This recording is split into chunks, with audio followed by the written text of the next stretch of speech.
আসসালামু আলাইকুম। বাংলাদেশের টিকিট নিয়ে বলতে চাই, এই গোয়া মারা টিকিট খেলতে নাইছেন আপনারা মিরপুর মাঠে। বারে বা বারে বা 180 রান নিয়েছে পাকিস্তান, সেটা আমরা জিততে পারি না।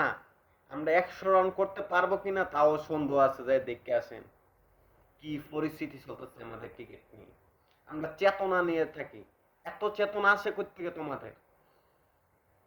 তোমরা পাক খেতে খেলতে পারো, এরি খেতে খেলতে পারো, যখন 200 রান 230-40 দেখেন অস্ট্রেলিয়া ইন্ডিয়া এরা কিভাবে খেলায়, এদের মাইন্ড সেট আপ কিটা। আমাদের মাইন্ড সেট আপ হচ্ছে 130-140 রান, এ নিয়ে আপনারা ম্যাচ জিততে পারবেন? এই চেতনা বিশ্বাস করেন আপনারা? মায়ের দোয়ার টিকিট টিম গোয়া মারা দিচ্ছি আমরা রে। একটা এই বন্ধু একটা বিশ্বকাপ আমরা জিততে পারি নাই, সামনে রয়েছে আমাদের এশিয়া কাপ। লিটন দাস বলেন, সামন পাটোয়ারি বলেন, নাইম শেখ বলেন, তানজিম হাসান তামিম বলেন, এটি কি শট? একটা শট মাইরা যদি আউট হতো মনকে বুঝ দেওয়া যাইতো এটি কোন ধরনের ক্রিকেট খেলা।